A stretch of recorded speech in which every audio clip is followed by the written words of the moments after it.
तो last class में हम लोग हैलोफॉर्म रिएक्शन देख रहे थे, ठीक है ना। तो थोड़ा सा देखा जाए, इसमें हम लोग कंडीशन की बात किए थे, है ना। क्या बात किए थे भाई कि कोई एल्डिहाइड या कीटोन हो जिसके पास ये अल्फा पोजीशन पर क्या हो, CH3 ग्रुप हो, है ना। और इसका रिएक्शन हम लोग किसी स्ट्रॉन्ग बेस जैसे NaOH KOH in presence of halogen के साथ करा देते हैं, तो ये वाला पोर्शन यहाँ से बाहर निकल जाता है, HRC+O कार्बोक्सिलेट आयन मिल जाएगा यहाँ पर, और साथ में CHX3 जो है ये, है ना, इमिसिबल लिक्विड या येलो प्रेसिपिटेट बोल सकते हैं, है ना। मतलब अगर जैसे CHCl3 है तो वो एग्जैक्टली प्रेसिपिटेट नहीं बनता, है ना, इमिसिबल लिक्विड टाइप से बन जाता है। और अगर CHI3 है तो वो येलो कलर का प्रेसिपिटेट बना लेता है, ठीक है। तो ये हम लोगों ने देखा था हैलोफॉर्म रिएक्शन में कि ये रिएक्शन होता है ना।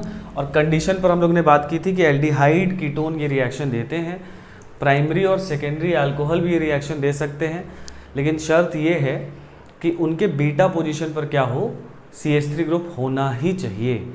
और वो एल्डिहाइड कीटोन हैलोफॉर्म रिएक्शन देंगे जिनके पास अल्फा पोजीशन पर क्या होना चाहिए, CH3 ग्रुप होना चाहिए। और मैं समझता हूँ कि ये बातें मैंने बहुत क्लियर कर दी हैं आपको ऑलरेडी कि अल्फा CH3 और बीटा CH3 क्या अंतर है ना। अल्कोहल में हम लोग बोल रहे हैं बीटा CH3 और एल्डिहाइड कीटोन में हम लोग बोल रहे हैं अल्फा CH3, ठीक है ना। एल्डिहाइड कीटोन में बेसिकली C+O को ही फंक्शनल ग्रुप माना जाता है। तो अगर C+O ग्रुप अगर ये फंक्शनल ग्रुप है तो directly attached carbon alpha carbon कहलाएगा, तो ये अल्फा CH3 ग्रुप होना चाहिए। और अल्कोहल में क्या होता है, जिस पर OH जुड़ा रहता है वो कार्बन अल्फा हो गया, तो उसके बगल वाला कार्बन क्या होना चाहिए, बीटा, है ना। तो बीटा कार्बन पर CH3 ग्रुप होना चाहिए, ठीक है। चलो, तो ये बात हम लोग कर चुके हैं। थोड़ा सा इसका मैकेनिज्म देख लिया जाए।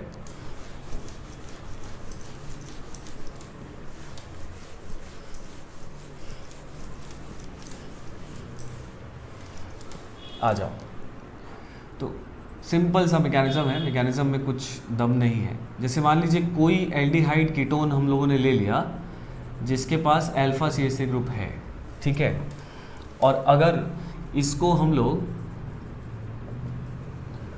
लेट अस से NaOH in presence of halogen में रख दिए, ठीक है, तो सबसे पहले क्या होगा, देखो टॉटोमराइजेशन पढ़ा ही हो। एल्डिहाइड या कीटोन अगर बेसिक मीडियम में पढ़ा होगा तो टॉटोमराइजेशन होगा ही। तो यहाँ से OH माइनस को ये जो है ये H+ को खींच लेगा, बना देगा क्या, H या R C+O, यहाँ पर CH2 माइनस, और ये इनोलेट आयन होता है, अपने को पता है नहीं, ये इस तरह से रेजोनेंस में होगा, यहाँ O माइनस, यहाँ CH2, और इन दोनों को कंप्लीट मिलाकर हम लोग इनोलेट आयन बोलते हैं। टॉटोमरिज्म में हम लोग बात किए हैं, तो पहला स्टेप जो है वो टॉटोमरिज्म का ही है। अब देखो ये जो कार्बन आयन बन गया है ये न्यूक्लियोफाइल भी है ना। अच्छा, एक चीज़ उससे पहले कि यही वाला स्टेप हैलोफॉर्म रिएक्शन का RDS स्टेप होता है। मतलब कौन सा स्टेप RDS होता है, जिसमें पहला H+ बेस यहाँ से एब्स्ट्रैक्ट करता है, वही वाला स्टेप अपना RDS स्टेप होता है, ठीक है। इतनी बात आई समझ में।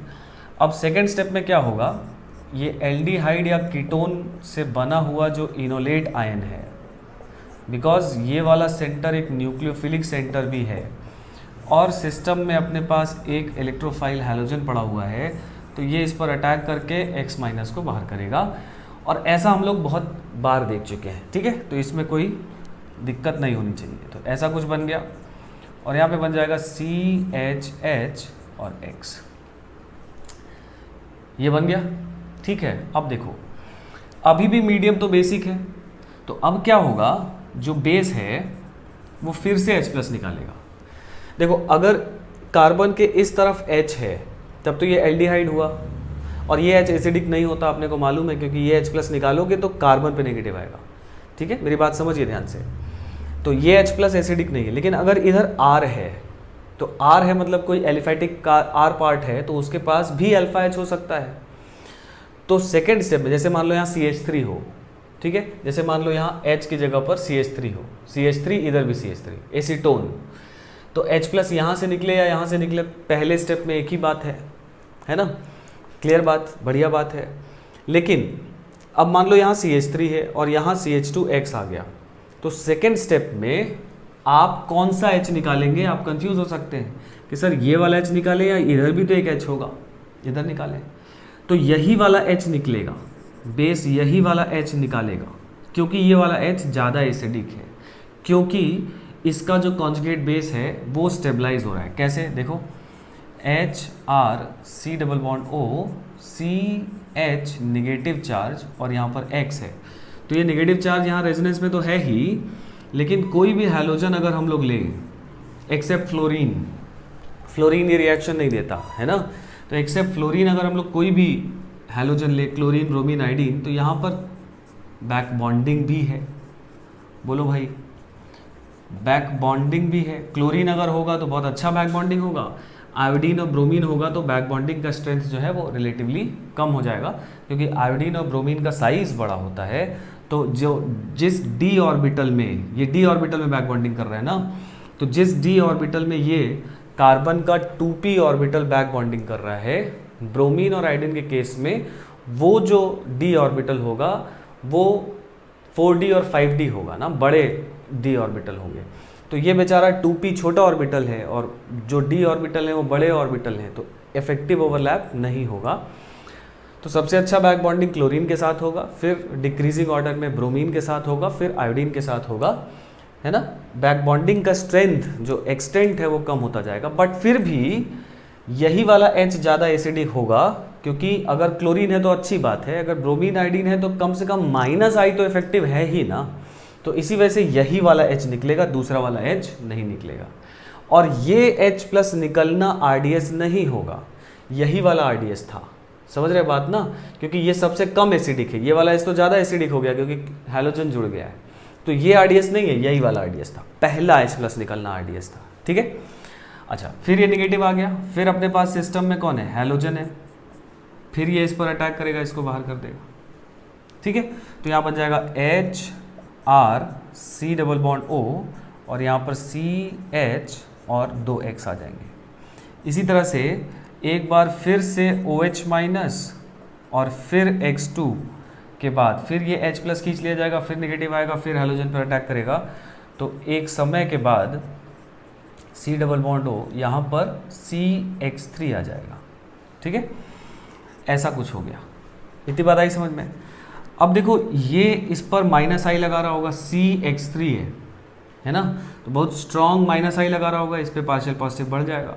मीडियम में अभी एक न्यूक्लियोफाइल है, तो ये इस पार्शियल पॉजिटिव पर अटैक करेगा, ये बॉन्ड टूटेगा, वापस आएगा और इसको कर देगा बाहर, क्योंकि ये एक अच्छा लिविंग ग्रुप की तरह बिहेव करेगा। यहाँ पर देखो COOH ऐसा बन गया, OH अटैक किया, SNAE मैकेनिज्म याद आ रहा है, कुछ पढ़े अभी हम लोग ग्रिग्नार्ड रिएजेंट में, तो वैसे ही कोई भी न्यूक्लियोफाइल कर सकता है, हम लोगों ने बात की थी। प्लस साथ में जो बनेगा वो बनेगा C पर माइनस चार्ज और X, क्योंकि ये इन तीनों हैलोजन के साथ बैक बॉन्डिंग में होगा, इस वजह से ये एक स्टेबल कॉन्जुगेट बेस है, एक स्टेबल एनायन है, नहीं तो इस वजह से ये एक अच्छा लिविंग ग्रुप हो गया, तो इसलिए यहाँ से ये निकल गया, ठीक है। मतलब जब ये तीनों H निकल जाएंगे तो फिर जो बेस है, क्योंकि इस पे पार्शियल पॉजिटिव बहुत बढ़ जाएगा, ये ज़्यादा रिएक्टिव हो जाएगा SNAE मैकेनिज्म के लिए।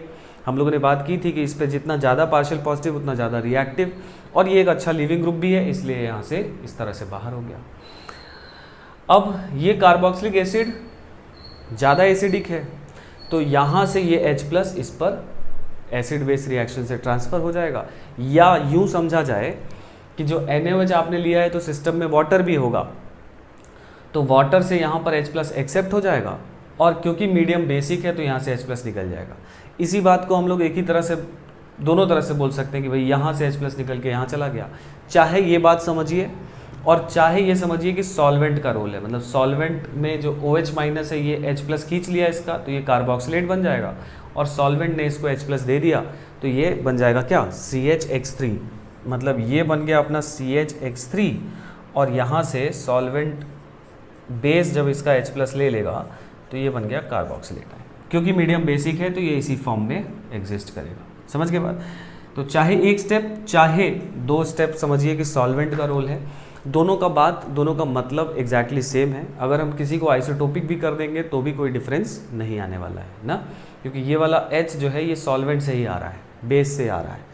और वही अगर यहाँ OD माइनस होगा तो सॉल्वेंट भी D2O होगा, एक बार हम लोगों ने बात करी है, ठीक है ना, तो उसका कोई डिफरेंस नहीं पड़ने वाला। तो ये इसका ओवरऑल मैकेनिज्म है। इसमें ये वाला स्टेप RDS है, बाकी सारे स्टेप रिलेटिवली फास्ट हैं। सबसे फास्ट कौन है तो ये बात एज सच नहीं डिफाइंड है, मोस्ट प्रॉब्ली यही वाला होना चाहिए, क्योंकि ये लोन पेयर इस पर अटैक कर रहा है ना, इलेक्ट्रोफाइल न्यूक्लियोफाइल अटैक हो रहा है। तो फास्ट स्टेप नहीं पूछता है, RDS स्टेप का यूज़ आता है।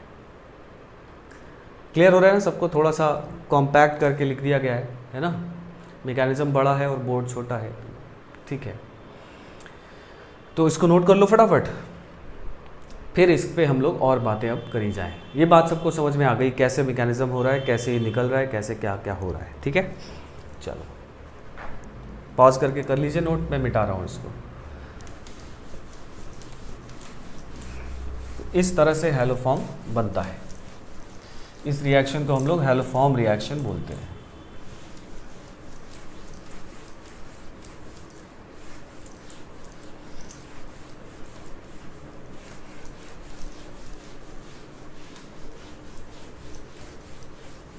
चलो भाई, तो पहले कुछ कैरेक्टरिस्टिक्स इसका लिख लिया जाए।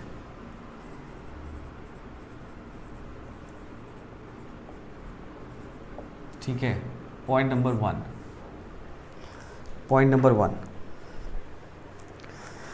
ठीक है, पॉइंट नंबर 1 लिखो। Aldehydes and ketones can give this reaction. Aldehydes and ketones can give this reaction. Can give इसलिए लिखा जा रहा है क्योंकि वो कंडीशन सेटिस्फाई होनी चाहिए ना, कौन सी? अल्फा CH3 वाली। तो aldehydes and ketones can give this reaction while carboxylic acids and esters do not.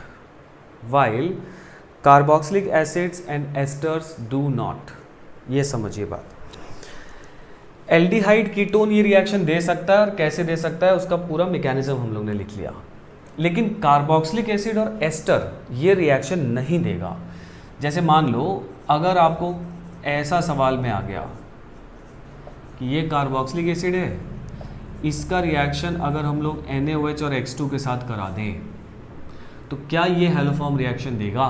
तो हम लोग बोलेंगे कि नहीं देगा। क्यों नहीं देगा? क्योंकि इस पर भी हम लोगों ने कई बार बात करी हुई है कि इसका ये H पहले नहीं निकलेगा। अगर ये बेसिक मीडियम है तो इसका ये H पहले निकलेगा क्योंकि ये ज़्यादा एसिडिक है, और अगर ये H पहले निकला तो ये बन जाएगा कार्बोक्सिलेट आयन। याद आई बात? और कार्बोक्सिलेट आयन में ये इतना अच्छा रेजोनेंस होता है कि इसका पार्शियल पॉजिटिव एकदम कम हो जाता है, और O माइनस का बहुत अच्छा प्लस आई इफेक्ट भी होता है।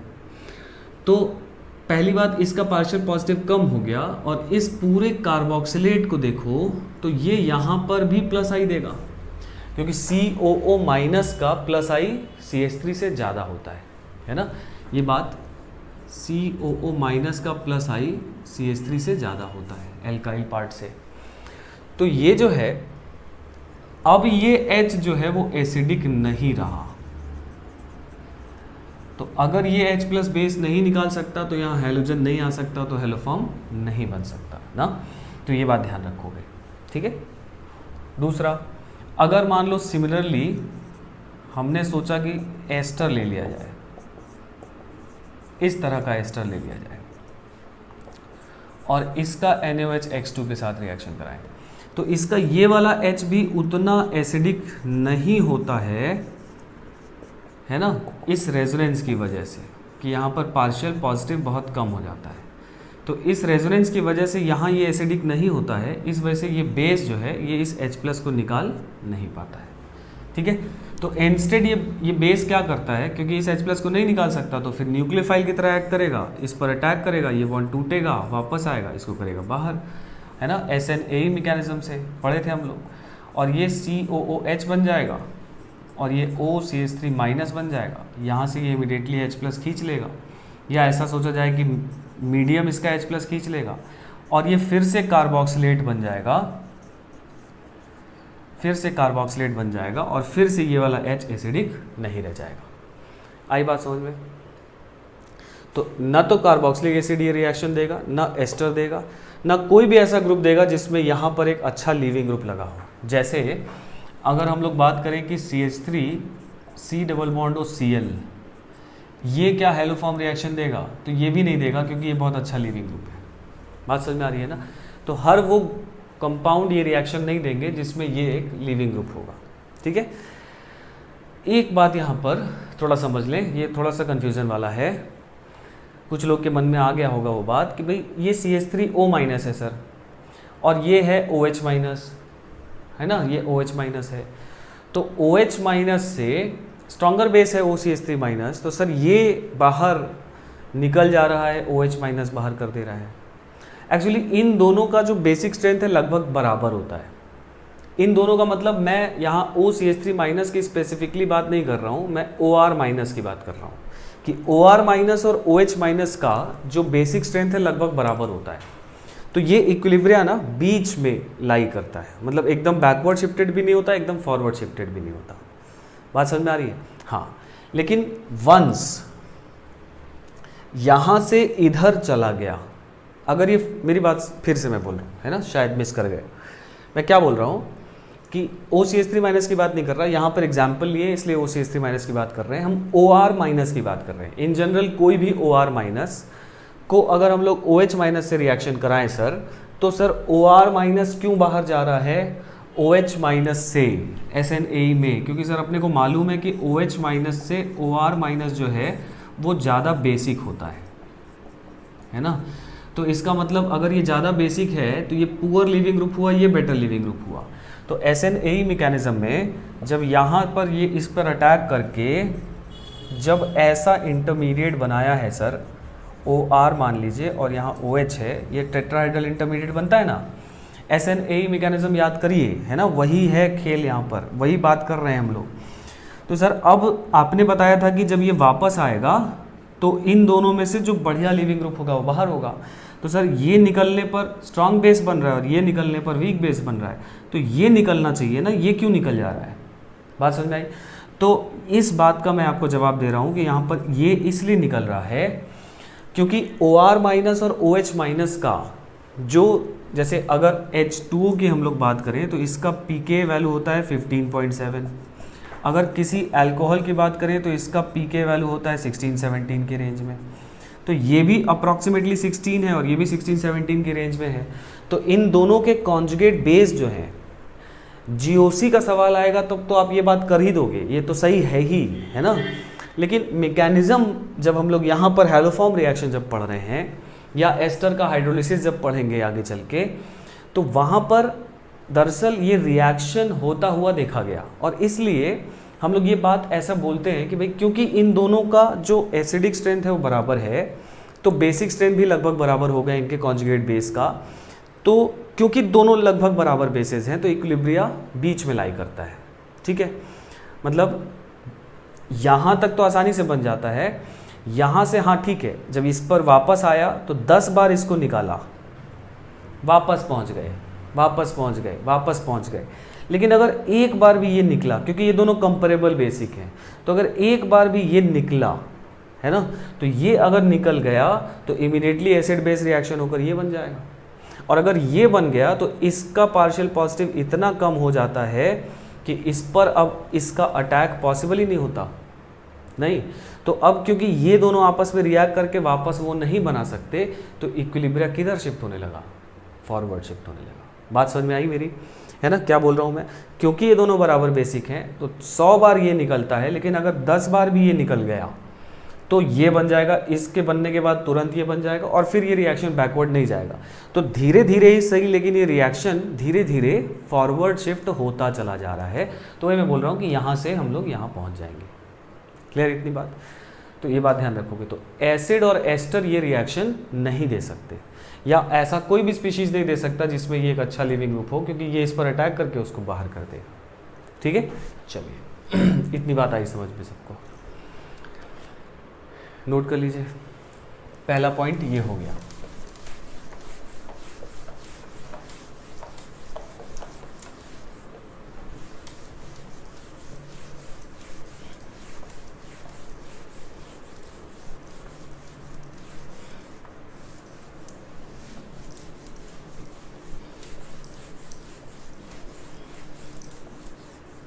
अब देखो सेकेंड पॉइंट लिखो। सेकेंड पॉइंट लिखिए, alcohols having beta CH3 group. Alcohols के आगे लिखेंगे प्राइमरी या सेकेंडरी अल्कोहल्स। प्राइमरी और secondary alcohols having beta CH3 group can also give haloform reaction. वहाँ लिखे हैं हम लोग कंडीशन में, यहाँ भी लिख लो। ठीक है, प्राइमरी और secondary alcohols having beta CH3 group can also give this reaction, है ना। और इसकी बात हम लोगों ने करी थी कि मान लीजिए अपने पास एक ऐसा अल्कोहल हो गया, ठीक है, तो ये एक सेकेंडरी अल्कोहल है, और सेकेंडरी अल्कोहल हैलोजन जो कि एक ऑक्सीडाइजिंग एजेंट होता है, तो इसको ऑक्सीडाइज कर देगा कीटोन में, और अगर इसके पास बीटा CH3 ग्रुप था तो इस एल्डिहाइड या कीटोन के पास अल्फा CH3 ग्रुप आ जाएगा, है ना, और ये फिर हैलोफॉर्म रिएक्शन अपना दे देगा। आई कहानी समझ में इतनी, ठीक है। तो इस तरह के जो अल्कोहल्स हैं वो रिएक्शन दे देंगे। लेकिन अगर मान लो अपने पास टर्शरी अल्कोहल है, ऐसा है, तो टर्शरी अल्कोहल को हैलोजन ऑक्सीडाइज ही नहीं कर पाता, है ना। टर्शरी हैलोजन, क्योंकि यहाँ पर H नहीं है तो इसको हैलोजन ऑक्सीडाइज ही नहीं कर सकता। टर्शरी अल्कोहल को हैलोजन नहीं ऑक्सीडाइज कर सकता, केवल प्राइमरी या सेकेंडरी को ही कर सकता है, क्योंकि उसके पास जिस कार्बन पे OH जुड़ा है उस पर H होता है, तो वो H लेकर चला जाएगा और यहाँ पे डबल बॉन्ड आ जाता है, 2 वैलेंसी खाली हो जाती है। ठीक है, ये पॉइंट हो गया, जल्दी से नोट कर लो। एक और मज़ेदार पॉइंट है, थर्ड पॉइंट लिखो। थर्ड पॉइंट जैसे ऐसे लिखो,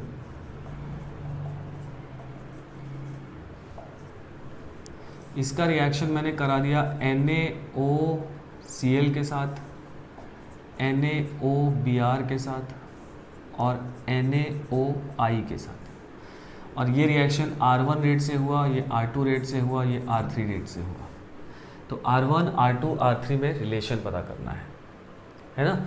अगर आपको ये मैंने नहीं बताया है लास्ट क्लास में, तो मैं बता देता हूँ कि ये जो मिक्सचर है ना NaOH और H2, इसको ऐसे भी लिखा जा सकता है NaOX, समझ रहे बात ना, इसको ऐसे भी लिखा जा सकता है NaOX, सोडियम हाइपोहैलाइड। ठीक है, क्योंकि ये न्यूक्लियोफाइल की तरह इससे रिएक्ट करके OX माइनस बना लेगा और Na प्लस बना लेगा। ठीक है, और X माइनस साथ में बाहर जाएगा, मतलब NaX भी होगा इस मिक्सचर में, मतलब ऐसा कुछ रिएक्शन, क्योंकि ये न्यूक्लियोफाइल है और अपना हैलोजन है, तो यही इस पर अटैक करके इसको बाहर कर दे, तो O क्या बन जाएगा, देखो ध्यान से, है ना, ये इस पर अटैक करके बाहर कर दिया तो HOX बन गया प्लस X माइनस बन गया, और मीडियम बेसिक है तो ये H प्लस बाहर हो जाएगा, तो यहाँ से OX माइनस हो गया और X माइनस, तो ये दोनों स्पीशीज़ पड़ी होंगी, तो ऐसा भी लिखा रह सकता है। ठीक है, NaOX माइनस। ठीक है, तो ये लिखा है, या कैल्शियम ऑक्सीक्लोराइड आपको बताया था कि CaCl2, ब्लीचिंग पाउडर भी लिखा रह सकता है, कुछ भी लिखा रह सकता है इन सब में से। ठीक है, तो R1, R2, R3 में रिलेशन बताना है, सोच के बताइए, मैं इधर क्लियर कर रहा हूँ, है ना, इधर आप लिख लिए होंगे।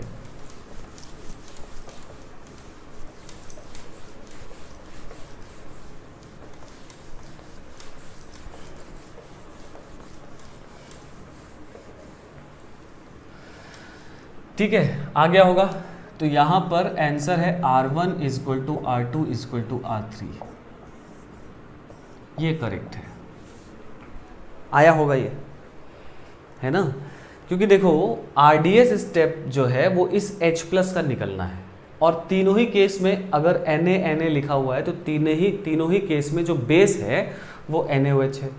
तो तीनों ही केस में जो बेस है सेम है, तो इस H+ का निकलना तीनों केस में बराबर होगा और वही RDS है, वही रेट को गवर्न करेगा। साथ में आपने हैलोजन में क्या लिया है, क्लोरीन लिया है, ब्रोमीन लिया है, आयोडीन, वो तो फास्टर है, उससे क्या लेना देना है रेट का। तो यहाँ पर रेट तीनों का इक्वल होगा। समझ गए बात ना। तो ये एक बढ़िया क्वेश्चन है जो पूछा जाता है। चलो फिर आ जाओ आगे।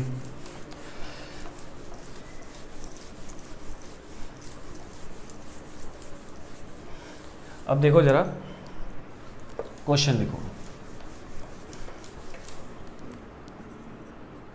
Which of the following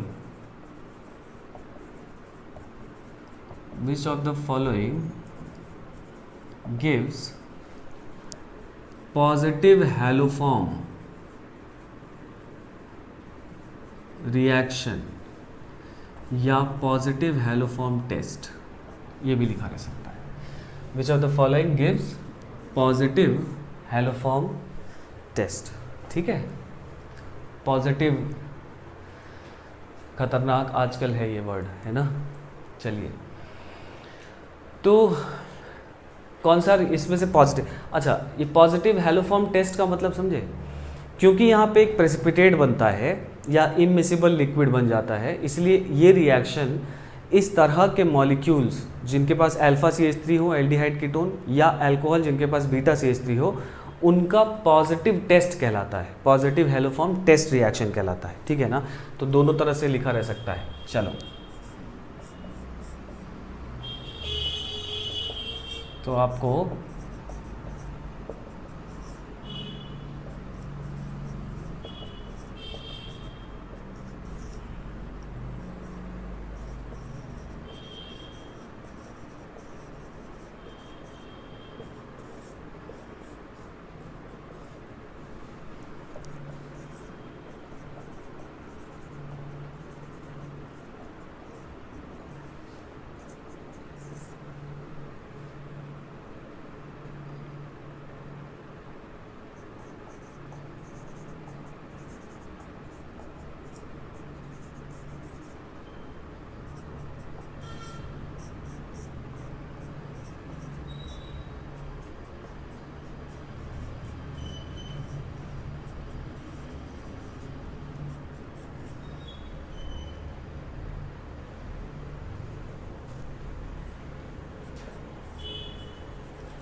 चलिए पहले इतना किया जाए, इनमें से कौन कौन से पॉजिटिव हैलोफॉर्म टेस्ट देंगे पहले ये आप डिसाइड करिए, उसके बाद फिर और आगे कुछ और क्वेश्चंस भी हैं।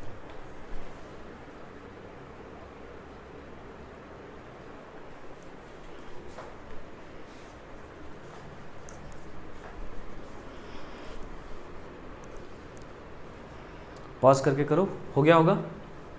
चलो, तो कंडीशन हम लोगों ने जो बात की फिलहाल, है ना, फिलहाल हम लोगों ने सिंपल जो कंडीशन अभी तक पढ़ी है उसी पर मैं आपको क्वेश्चन दिया हूँ, ठीक है। तो फिलहाल उसको आप ज़रा फटाफट समझ लो। तो मेरे हिसाब से ये वाला नहीं देगा क्योंकि इसके पास अल्फा CH3 ग्रुप नहीं है, CH2 है। बोलो क्लियर बात ना, ये नहीं देगा। फॉर्मल्डिहाइड का स्ट्रक्चर होता है ऐसा, तो फॉर्मल्डिहाइड ये रिएक्शन नहीं देगा। बेंजल्डिहाइड भी रिएक्शन नहीं देगा। बेंजोफिनोन क्या चीज़ होती है, बेंजो बेंजीन से आया, फिनोन भी फिनाइल से आया, और ओन जो है वो कीटोन से आया, मतलब बेंजोफिनोन इसको बोलते हैं, PH C double bond O PH, समझ के बाद ना।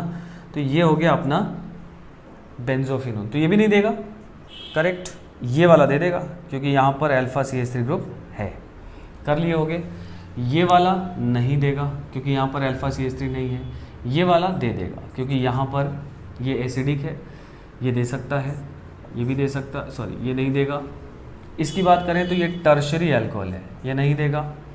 इसकी बात करें 9th वाला, तो ध्यान से देखो, तो ये इनॉल फॉर्म है क्या, तो यहाँ से ये H+ इसमें जाएगा, ये अपने टॉटोमरिक फॉर्म में भी एग्जिस्ट करेगा, C डबल बॉन्ड हो CH3 ऐसा, और ये दे देगा। क्लियर हुआ ना बात इस पे। इसका नाम होता है एसीटोफिनोन। कुछ कुछ कॉमन नाम आप ध्यान रखते रहिए, है ना। This is also called acetophenone. CH3 C double bond हो CH3 acetone, CH3 C double bond हो CH3 इज एसीटोन, और इधर CH3 और इधर बेंजीन, तो एसीटोफिनोन। अगर इधर बेंजीन और इधर फिनोन है ना, देख रहे हो फिनोन सेम आ रहा है, तो PH C double bond O group को फिनोन ग्रुप बोल सकते हो।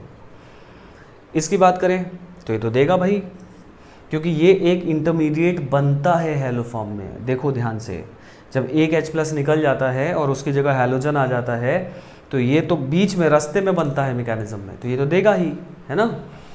इसकी बात करें तो ये भी रास्ते में बनता है, ये भी देगा। इसकी बात करें तो ये भी रास्ते में देता है, ये भी बनेगा, है ना, ये भी हैलो फॉर्म रिएक्शन दे देगा। इसको बोलते हैं पायरुविक एसिड।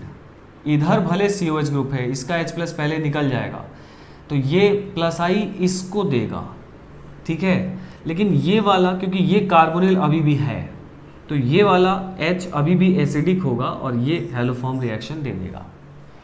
अब ये ऐसा कीटोन हो गया बीच का कि इधर CO- ग्रुप है और इधर CH3 ग्रुप है, तो COO- का +I इफेक्ट तो है, CH3 से ज़्यादा ही है, लेकिन इतना ज़्यादा नहीं है कि इसको प्लस पार्शियल पॉजिटिव को ख़त्म कर दे। +I दे रहा है, ठीक है, एक बड़े ग्रुप की तरह +I देगा, लेकिन इधर वाला H एसिडिक है, इधर से हैलोफॉर्म दे देगा। ये भी दे देगा क्योंकि ये अल्कोहल है, पहले ये ऑक्सीडाइज होकर पायरुविक एसिड बना देगा, ये C डबल बॉन्ड O बन जाएगा और फिर ये बीटा CH3 ग्रुप है। बोलो भाई, ये वाला ये तो नहीं देगा। हम लोगों ने तो अल्कोहल की बात करी है, हम लोगों ने तो एल्डिहाइड कीटोन की बात करी है, ये नहीं करेगा, लेकिन ये दे देगा टेस्ट। मज़ेदार एग्जाम्पल है, कैसे दे देगा। पहले यहाँ OH- के साथ SN2 हो जाएगा 2 बार, है ना, 2 बार हो जाएगा, एक बार इसको एक बार इसको, तो एक कार्बन पे 2 OH आएगा और 2 OH एक कार्बन पे अनस्टेबल होता है, ऐसा कुछ बना देगा। अब तो ये दे देगा। बोलो, आई कहानी समझ में ना। तो ये दे देगा। ये दे पाएगा कि नहीं, बोले सर ये नहीं दे पाएगा क्योंकि इसमें कीटोन नहीं बनेगा, लेकिन ये भी दे देगा क्योंकि जब आप इस पर अटैक कराएंगे तो भी आपको ऐसा अल्कोहल मिलेगा, और ये अल्कोहल के बीटा पर CH3 ग्रुप है, तो अब ये ऑक्सीडाइज हो जाएगा और ये अल्कोहल ऑक्सीडाइज होकर ये बना देगा, फिर ये दे देगा। आए समझ में। तो इस पर एक बढ़िया क्वेश्चन बनता है। चलो इसको मैं क्लियर करूं, कुछ और क्वेश्चन समझा जाए।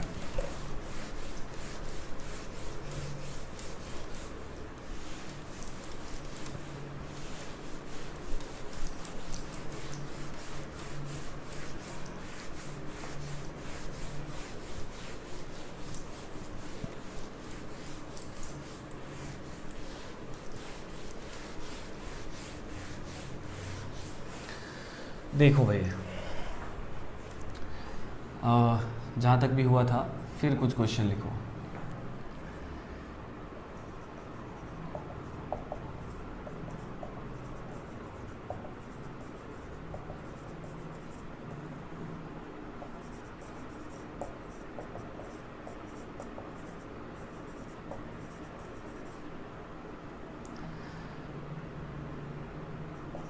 चलो कहीं से नंबरिंग आप अपना आगे कर लेना, है ना।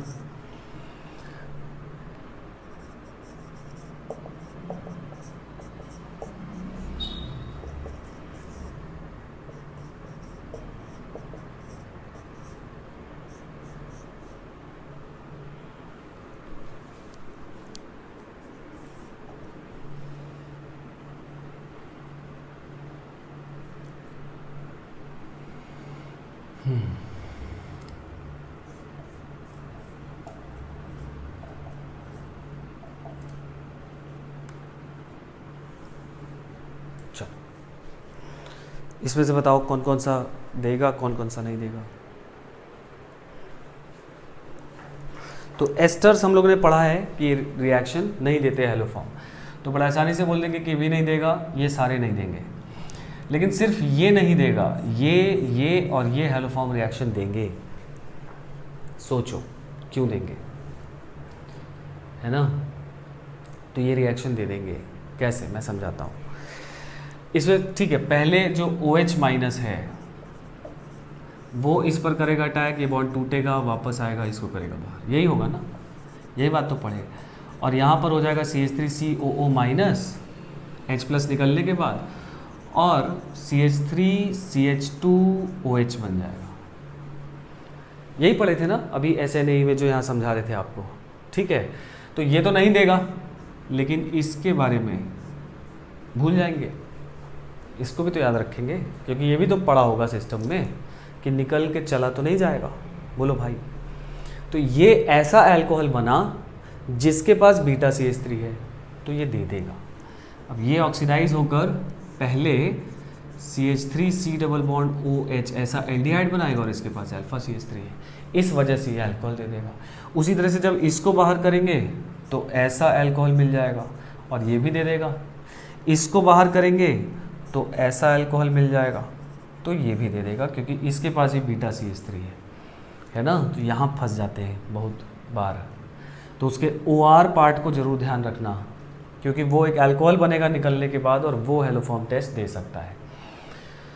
अब इसमें इसका अगर हम लोग हेलोफॉर्म रिएक्शन कराएं, लेट अस से NaOH और X2, तो पहला सवाल कि जो हेलोफॉर्म बनेगा कितना मोल बनेगा, क्योंकि एक यहाँ CH3 है, एक यहाँ CH3 है, एक यहाँ CH2 ग्रुप है, ठीक है। कितना मोल हेलोफॉर्म यहाँ पर बनेगा इस मॉलिक्यूल से अगर हेलोफॉर्म कराएं, और ये सब एक्सेस में लिया हुआ है। पहला सवाल ये। दूसरा सवाल कि जो हेलोफॉर्म बनेगा उस कार्बन का एटॉमिक मास क्या होगा, कार्बन 12 होगा या कार्बन 14 होगा, ठीक है। चलिए, तो इसको थोड़ा मैकेनिज्म लिख कर एक बार आप ट्राई करिए, है ना, कि कितना बनेगा, क्या बनेगा, क्योंकि ये मैकेनिज्म का क्वेश्चन हो गया। अब ये सिर्फ ये क्वेश्चन नहीं रह गया कि ये देगा या नहीं देगा, देगा ये तो दिखाई दे रहा है ना, क्योंकि इधर भी अल्फा CH3, इधर भी अल्फा CH3, देगा ये तो दिखाई दे रहा है, लेकिन कितना मोल बनेगा और क्या उसमें कार्बन 14 आएगा या कार्बन 12 आएगा, ये आपको देखना है। तो इसका मैकेनिज्म लिख के ट्राई करो, मैं फिर मैकेनिज्म लिखूँगा। तो ये सब पहले नोट कर लीजिए, मैं इसको मिटा रहा हूँ और फिर ट्राई करूँ।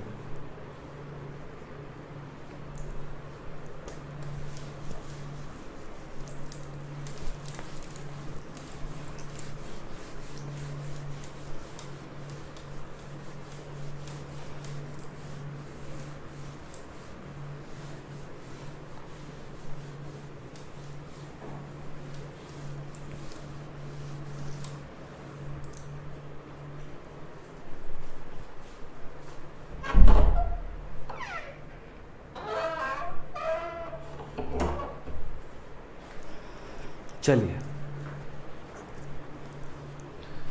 हाँ भाई, तो देखो अब इसका मैकेनिज्म मैं लिखता हूँ, ये बढ़िया सवाल हो गया है। तो इसके पास दो तरह के अल्फा H हैं, एक यहाँ पर है जो C14 है और एक यहाँ पर है जो C12 है, और यहाँ पर भी है C12 ही है। ये दोनों, ये और ये वाला H सेम होगा, इसलिए दो तरह का H बोल रहे हैं हम लोग। तो जब इसका ट्रीटमेंट अगर हम लोग NaOH in presence of let us से हम लोग I2 ले लेते हैं, कराएंगे, तो सवाल ये है, कुछ लोगों ने इस H प्लस को बाहर कर दिया होगा, ठीक है, लेकिन मैं इस H प्लस को बाहर करूँगा। क्यों? क्योंकि ये वाला H ज़्यादा एसिडिक है, बोलो, इसके कंपैरिजन में। तो जब पहला ही स्टेप RDS है जिसमें वो H प्लस बाहर निकलता है, अगर ऑप्शन हो जाए तो वही H प्लस बाहर निकलेगा जो ज़्यादा एसिडिक होगा। क्लियर बात मेरी? तो इसलिए पहले मैं ये निकाल रहा हूँ और ये निकलेगा भी, क्योंकि वही स्टेप RDS था। तो देखो, टॉटोमरिज्म भी जब हम लोग कराए थे तो इसी H को बाहर कराए थे, बोलो। तो एक ऐसा यहाँ पर नेगेटिव आ जाएगा, यही अपना C14 है, फिर ये I2 से रिएक्ट करके I2 पर ये नेगेटिव चार्ज अटैक करके इसको बाहर कर देगा, और ऐसा ही 2 बार हो जाएगा ना। तो 2 इक्विवेलेंट मैं एक साथ लिख दे रहा हूँ कि यही वाला स्टेप 2 बार हो जाने के बाद यहाँ दोनों H बारी बारी से हट जाएंगे, और बारी बारी से हटने के बाद यहाँ पर 2 बार आयोडीन आ जाएगा, ऐसा बन जाएगा। ठीक है, अब यहाँ पर फिर कुछ लोग फंसे होंगे कि अब सर इसके आगे क्या, तो कुछ लोगों ने ये वाला H भी निकाल दिया होगा, लेकिन देखो इस बार उस H के निकलने से पहले ही इस पर या इस पर, दोनों में से किसी पर भी इस OH माइनस का अटैक होगा, ये बॉन्ड टूटेगा, वापस आएगा और इस स्पीशीज़ को करेगा बाहर, ये पूरे को इसको कर देगा बाहर। मतलब यहाँ पर SNAE मैकेनिज्म हो जाएगा, और जो बनने वाली स्पीशीज़ हैं वो ये बन जाएंगी, C पर माइनस ये हैलोजन है ना, और साथ में बन जाएगा CH3 C double bond O, OH बनेगा वैसे तो यहाँ पर आकर, लेकिन बेसिक मीडियम है तो मैं O माइनस लिख दे रहा हूँ। तो ये वाला पोर्शन तो अब हैलोफॉर्म नहीं दे सकता, मतलब ये CH3 से H प्लस नहीं निकल सकता क्योंकि ये कार्बोक्सिलेट हो गया है ना। ये क्यों बाहर निकला सर? इसलिए बाहर निकला, देखो अब दिख रहा है आपको कि ये नेगेटिव चार्ज डीलोकलाइज्ड भी है और दोनों हैलोजेंस में बैक बॉन्डिंग से भी स्टेबलाइज, ये तो बहुत अच्छा लिविंग ग्रुप हुआ ना। आप सोचो, आप CX3 को बाहर कर रहे थे, जो मेन मैकेनिज्म हम लोग लिखे हैं, आप CX3 को बाहर कर दे रहे थे क्योंकि ये अच्छा लिविंग ग्रुप था। तो बाय दैट एक्सपीरियंस हम लोग बोल सकते हैं कि सर ये तो और अच्छा लिविंग ग्रुप हुआ। बोलो क्यों? क्योंकि मैं अगर यहाँ पर X जो है, जो आयोडीन है, उसका बैक बॉन्डिंग तो पुअर होता है ना, D ऑर्बिटल में जाता है, और ये जो ओवरलैपिंग हो रही है, ऑक्सीजन पे नेगेटिव जा रहा है ना, यहाँ पर ये तो 2p ओवरलैप हो रहा है, तो ये रेजोनेंस तो ज़्यादा अच्छा हुआ क्योंकि 2p से 2p पे जा रहा है और ऑक्सीजन पर नेगेटिव जा रहा है, तो हाईली इलेक्ट्रोनेगेटिव पर नेगेटिव चार्ज स्टेबल है। तो ये चीज़ यहाँ पर हो रही है, तो ये X को हटा के मैं यहीं पर C double bond O CH3 जोड़ दिया हूँ, तो यही ना काम होने लगा है। तो मैं X को हटाकर एक बेटर इलेक्ट्रॉन डीलोकलाइजिंग या इलेक्ट्रॉन विड्रॉइंग ग्रुप लगा दे रहा हूँ, तो और अच्छा लिविंग ग्रुप हो गया ना। वो तो समझे बात ना, तो ये एक बात मैं समझा रहा हूँ। तो इसलिए यहाँ पर ये इस पर अटैक करके प्रेफरेंशियली इसको बाहर कर देगा। ठीक है, तो क्योंकि जब CX3 माइनस बाहर हो सकता है तो ये तो उससे अच्छा लिविंग ग्रुप हुआ, और फिर जब ये बन गया तो फिर इस पे हैलोजन का अटैक हो जाएगा, ये नेगेटिव चार्ज इसको बाहर, और फिर ये CH3 हो गया। मतलब finally after 1-2 step we will get CH3 COO minus, ये समझ में आ रहा है ना। CH3 हो गया और फिर OH माइनस अटैक करके उसको बाहर कर देगा, तो यहाँ पर अपना CHX3 प्रेसिपिटेट बना लेगा। और अगर आप ध्यान से देखें तो ये C14 था, ये C14 है, यही वाला कार्बन C14 है, दिख रहा है ना, तो C14 ही प्रेसिपिटेट हो रहा है। और कितना मोल हैलोफॉर्म मिल रहा है? अब ये नहीं दे सकता, ये भी नहीं दे सकता, सिर्फ यही निकला है, तो 1 मोल ही सिर्फ बाहर हुआ है। बढ़िया बात, क्या? चलो, तो इसको नोट कर लो, ये एक बढ़िया क्वेश्चन है और इस तरह का क्वेश्चन पूछा जाता है। क्लियर करें?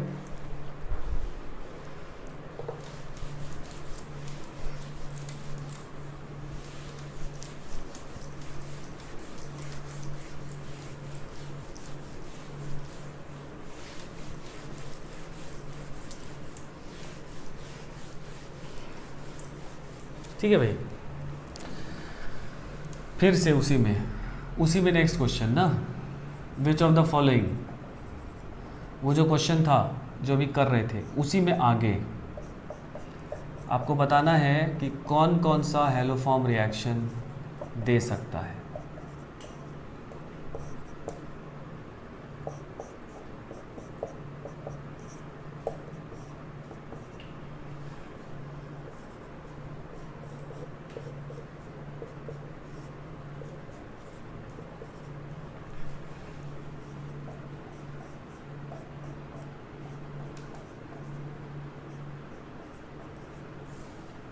ठीक है, अब अपना नंबरिंग कर लीजिएगा आगे।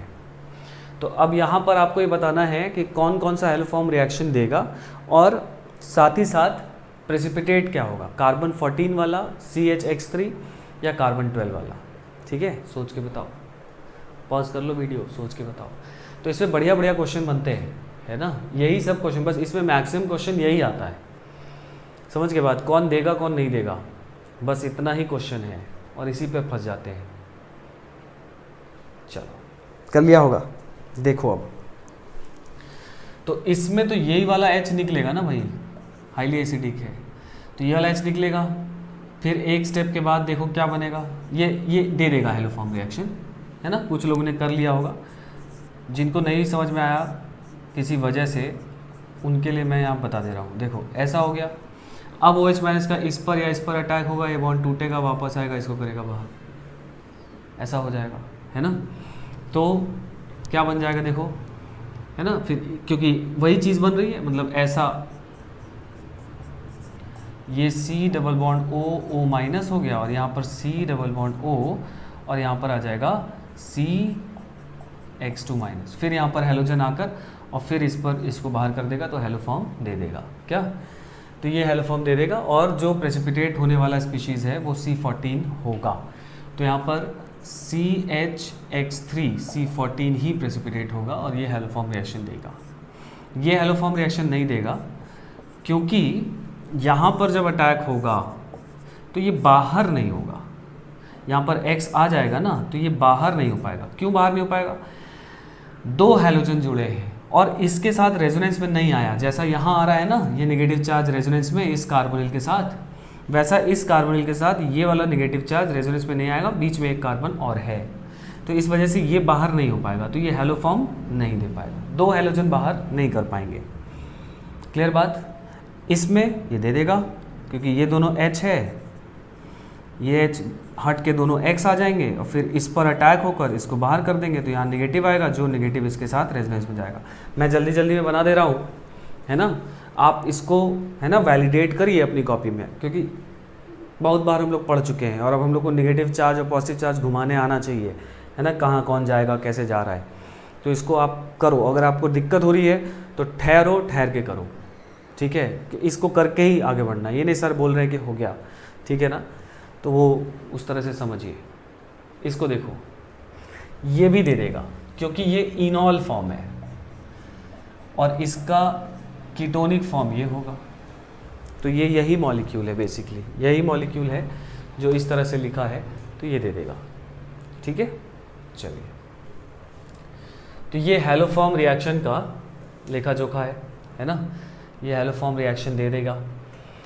अच्छा, ये भी मॉलिक्यूल कुछ किताबों में दिया है ना, ये मॉलिक्यूल भी हेलोफॉर्म रिएक्शन दे देगा क्योंकि ये भी बेसिकली यही वाला इनॉल फॉर्म है। देखो अगर ये टॉटमराइज कर जाए, है ना, तो डबल बॉन्ड O ऐसा और डबल बॉन्ड O ऐसा बन जाएगा, तो अभी भी ये वाला H जो है ये एसिडिक है। क्या बात समझ में आ रही है ना, तो ये भी ये रिएक्शन दे सकता है। चलो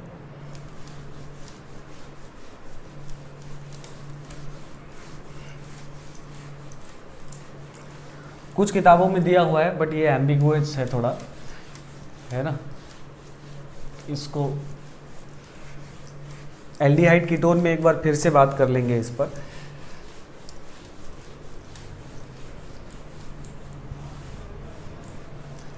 चलिए भाई, तो ये हेलोफॉर्म रिएक्शन था। अब हम लोग थोड़ा सा हेलोफॉर्म का प्रॉपर्टीज देख लेते हैं।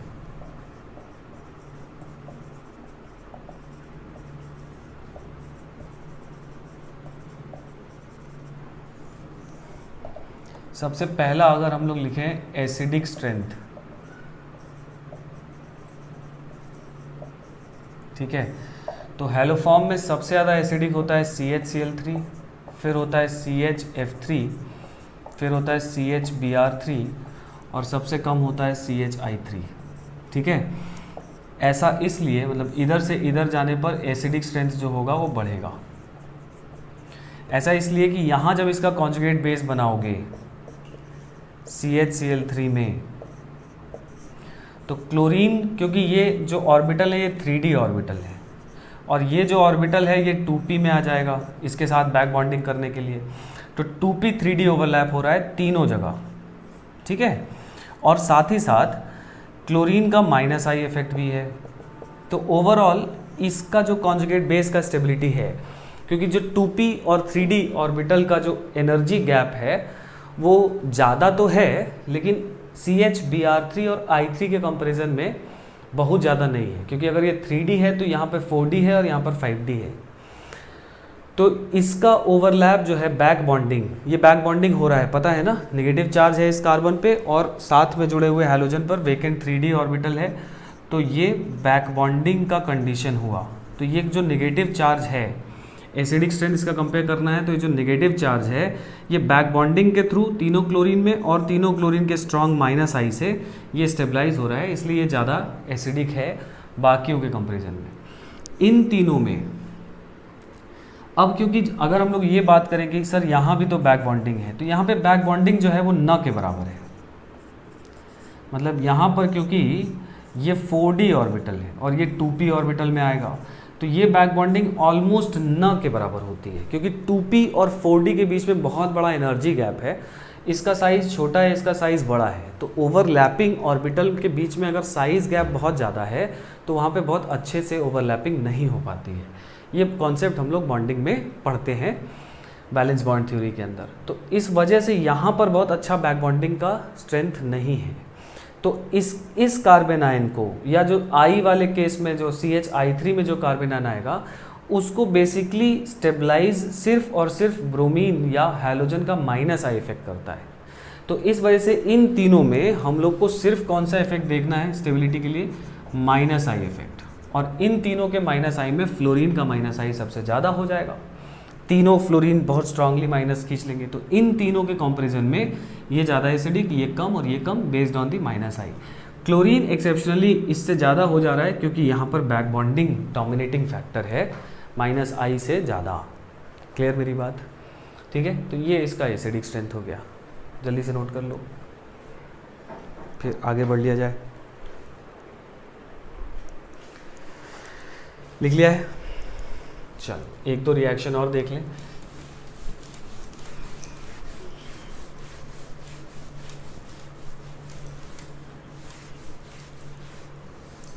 ठीक है, लिखो, दूसरा लिखो, सेकेंड पॉइंट लिखिए, क्लोरोफॉर्म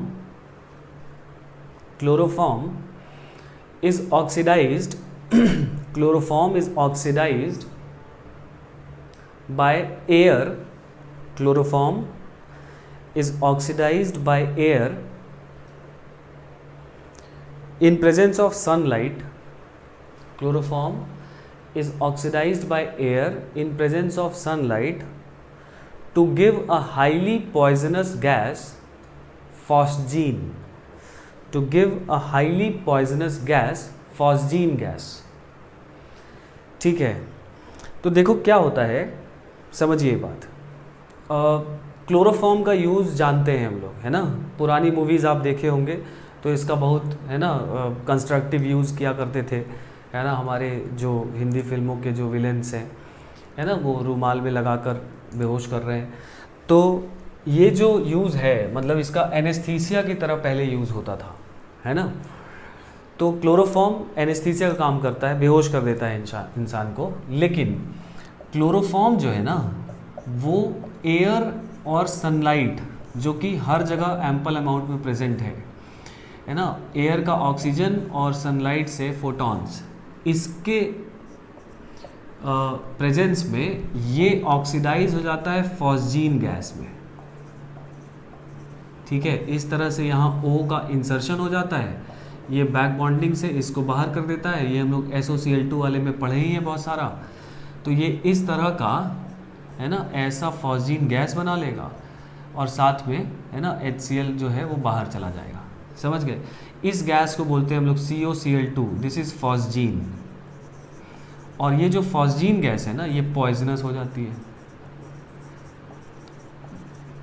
ठीक है, तो मतलब जो फिल्म में दिखाता था कि भाई क्लोरोफॉर्म सुंघाए बेहोश हो गया, थोड़ी देर बाद होश आया, एक्चुअली ये बड़ा रिस्की है, क्योंकि अगर इसमें कहीं से एयर और सनलाइट लग गई और उस क्लोरोफॉर्म के बॉटल के अंदर अगर फॉस्जीन गैस बन गई है तो वो उठने वाला नहीं है। समझ के बाद, तो वो परमानेंटली है ना सो जाएगा।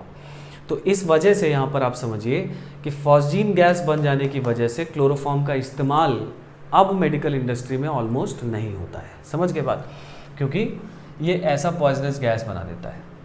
क्लियर हुई इतनी बात? तो इस फॉस्जीन गैस के बन जाने से को बचाने के लिए, कि फॉस्जीन गैस जो बन जा रहा है उसको बचाने के लिए क्या क्या हम लोग प्रिकॉशंस लेते हैं, है ना। पहले ये लिख लो और उसके बाद हम लोग प्रिकॉशंस की बात करें। क्या क्या करते हैं to avoid formation of phosgene gas, ठीक है।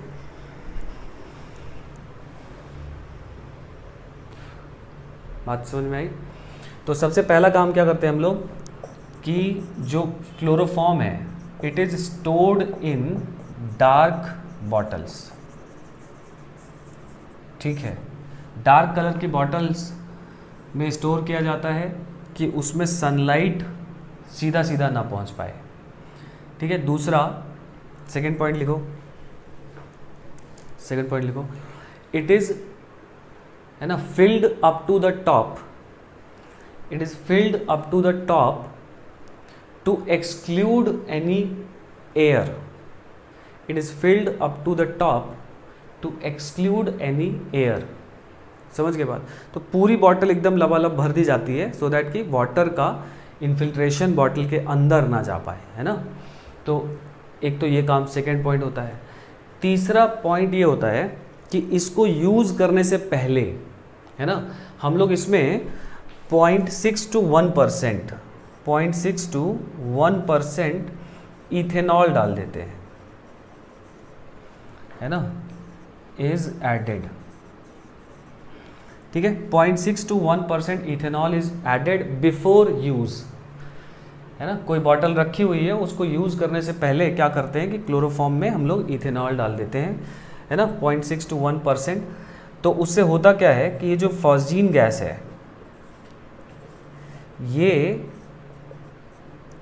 इथाइल, यहाँ पर भी इथाइल है, ये, है ना, यहाँ से HCl बाहर हो जाएगा, यहाँ से भी HCl बाहर हो जाएगा। ये इस तरह का SNAE टाइप मैकेनिज्म से दिख रहा होगा, SNAE मैकेनिज्म ना दिख रहा होगा ना भाई। ये लोन पेयर इस पे अटैक किया, बॉन्ड टूटा, वापस आया, क्लोरीन को किया बाहर, नहीं तो ये बना लेता है और इस साथ में 2 मोल HCl बाहर चला जाएगा और इसका नाम है di ethyl carbonate, di ethyl carbonate, है ना। डाई इथाइल और CO3 है ना, तो कार्बोनेट जैसा है ना स्ट्रक्चर इसका, तो इसका नाम हो गया डाई इथाइल कार्बोनेट। तो अगर हम लोग इथेनॉल इसमें डाल देते हैं तो ये फॉस्जीन गैस अगर कुछ बन भी गई है बाई चांस, तो ये डाई इथाइल कार्बोनेट में कन्वर्ट हो जाता है और डाई इथाइल कार्बोनेट जो होता है ये हार्मलेस होता है, मतलब इससे कोई नुकसान ह्यूमन बॉडी को नहीं होता है। साथ में जो HCl बनता है, तो हमने डाई इथेनॉल डाल दिया और उसमें रिएक्शन हो जाएगा ये वाला, और अगर हमको चेक करना है कि क्या फॉस्जीन गैस बनी थी, तो ये जो HCl बना है ना, उसी सॉल्यूशन में मैं क्या करता हूँ, AgNO3 डाल दिया जाता है, ठीक है। तो जब HCl में AgNO3 डालेंगे तो AgCl जो है ये वाइट कलर का प्रेसिपिटेट बनाकर नीचे बैठ जाएगा। तो अगर AgCl का प्रेसिपिटेट नीचे दिखाई दिया तो ये बात श्योर है कि फॉस्जीन बन गया था, क्योंकि इसी से अपने को HCl यहाँ पर मिलता है। बात समझेंगे, चाहे वहाँ पर HCl मिलता है। तो ये कहानी है कि क्लोरोफॉर्म की बॉटल्स को हम लोग इस तरह से, है ना, रखते हैं और बिफोर यूज़ हम लोग ये रिएक्शन कराते हैं। आजकल तो मेडिकल इंडस्ट्री में इस्तेमाल भी नहीं होता है, ठीक है। चलिए, तो ये कुछ रिएक्शन है। अच्छा, इसके अलावा भी कुछ रिएक्शन है हैलोफॉर्म के, है ना, NCERT में होगा, आप उसको देख के लिख लीजिएगा। हाइड्रोलिसिस है ना, कि अगर इसका हाइड्रोलिसिस कर देंगे तो ये तीनों OH की जगह पर, तीनों Cl की जगह पर OH आ जाएगा, तो फॉर्मिक एसिड बन जाएगा, ठीक है। तो जो आपको NCERT से लिखने को बोला है ना हैलोफॉर्म वगैरह, उसमें ये मिल जाएगा, ठीक है। तो इसको नोट कर लीजिएगा। तो ये जो है हैलोफॉर्म रिएक्शन यहाँ पर ख़त्म हो गया। अब हम लोग नेक्स्ट क्लास में एल्कोहल्स, ईथर्स एंड फिनॉल्स जो चैप्टर है वो स्टार्ट करते हैं, ठीक है। चलिए भाई, नमस्कार।